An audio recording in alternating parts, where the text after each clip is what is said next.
ډېر دقیق سروې له مخې د ارمنو کورنیو پسې ګرځم بیا پې مرستې سپارم. ورکې څه مشکل لري؟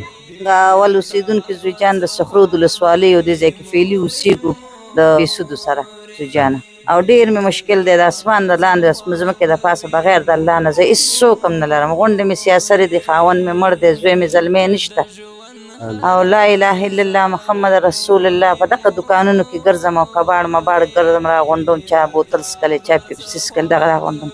خپلو بچیانو ته پاکه سوتره او حق حلاله یو مړۍ ډوډۍ پیدا کوم، او نور مې د الله په دربار کې نور هېڅ دغه مې نشته بغیر د الله د نامې نه. هېڅ درک نه زه نه لرم، نه مې د هېڅ هم نشته. نو 9 بچیان مې دی، بغیر د الله نه مې هېڅوک د ساتلو نشته. غونډې جینکۍ دي، 9 واړه، هغه 9 واړه جینکۍ دي. یو مې ورکوټې زوی دی چې اوس 7 کلنه 8 کلن دی، چې بار ځي وایي مورې ما څوک کار ته نه نیسي مزدورۍ ته. او دغه زوی مې راسرې وي، بوجۍ کې مې ته پړي اچولي دي، خدای هم شاهد دی. او دغه زوی مې شاهد دی، دوکاندانو په دوکانونو ګرځم، دغه کباړ مباړ بوتلونه.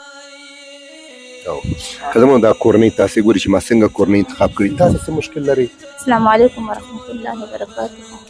او خاوند مې مړ دی، شهید شوی، او 4 ماشومان مې. زه د ورونو نه پرېښودم، راویې شړلم او ویل بس د ورونو سره اوسېږي، کار چېرته ځئ، بس رالم د ورونو سره پرېوتم، او اوس ورونو سره اوسم. د ورونو وشړل؟ او د ورونو وشړلم. خیر دی، مشکل سره اوسم. نو د ګټې او د دغې مې هېڅوک هم نشته دی. خیر دی، څوک به نه ملامته و، ټول مشکل لري. مورکۍ ته څه مشکل لري؟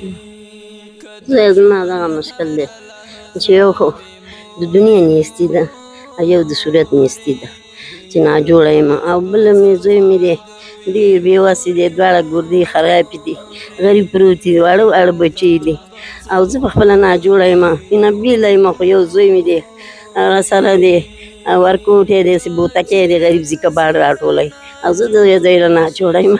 دومره پیسې نشته، زه پې خپل دی ټوله ګوره صرفېږم، او چې په خدای چې دغه سره د خدای ښه وکړي، دغه سره د 2 ډوډۍ 3 ډوډۍ چې نه وایو هغه سړي هغې باندې وخورو، دومره قفه په هغې موږ ګزاره یې، نور هېڅ د خدای هیله ده، نور هېڅ هیله نه لرو. بچې مې نامې خدا 8 لورګانې مې چې ډېرې دي، واده دي، دروغ درته نه شم ویلی، ټولې واده دي. یوه راسره ده، یو زوی مې. دا یو هم څوک نشته په زومانو کې چې ستا سره مرسته وکړي؟ نه، ټول ورک دي، په پېښور کې دي ورکوی، هېڅ زوم چا سره لاس نه کوي. زوم سوری د سوز دی، وایي سوری یم دا سوز دی، یو یې ما سره نه کوي. په خپله زما نه د ولږې مري، نو ما سره بچي شي وکړي، وزویه خپله ډله ډله بچي دي، او په پېښور دي، دلته خو یو هم نشته ما سره نږدې، فقط یوه لور مې را سره ده، غریبه زما نه ملنګه ده، ما سره به څه وکړي.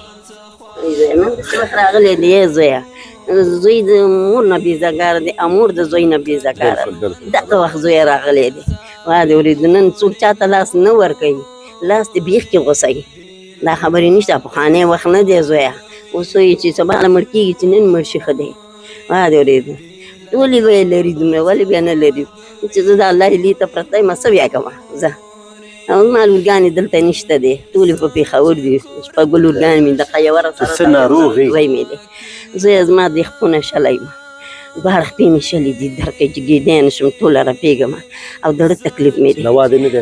دوا مې زویه کړې، مخکې مې وکړله، چې پېښور نه چې رالم پیسې راسره وې، دوا مې وکړه په هغې، او د پلوه اوس چې پیسې خلاصې شولې، زوی مې کار نشته دی، ګردې خوږېږي، دغه لوټه هم نشي جګولی، نو څه شي باندې بیا وکړم. اوس زویه پرته یم، د الله هیلې، الله له مې صبر کړی. قدرمندو کورنیو خبرې هم تاسې واورېدلې. نور موږ دقیق سروې له مخې دغه کورنۍ موږ ګورو، او خیر سي دغه کورنۍ موږ ګورو، بیا پې مرستې سپارو چې 100% اړمن دی. نو راسره اوسئ چې خوراکي توکي پې سپارو.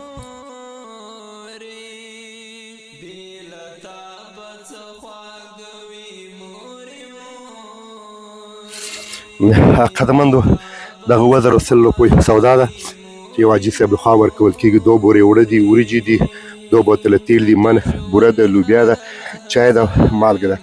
دغه حاجي صاحب ته زړه نه دعاګانې وکړئ. الله دې حاجي صاحب له ډېره ښه ورځ ورکړي، الله دې حاجي صاحب نه بدرنګوي، الله دې دواړه جهانه ښایسته کړي، او پروردګار دې د مخې رڼا کړي، خدای دې د هر قسم له رنځ بیمارۍ نه وساتي، او پروردګار دې د ډېرو خوشحالو کې عزتونه او ثوابونه الله د ده وکړه الله یې د مخې رڼا کړه الله یې د بده ساته وساته پروردګار یې مه بدرنګوه خیر اوسه. زمونږ د عاجزانو مسکینانو په پوښتنه چې کوي د ده د الله پوښتنه وکړي دی د خدای په خوب کې هم نه خفه کوي الهي پروردګار خیرمند دعا زما فرمان انشاءالله بیا به ستا د خدمت تحضیري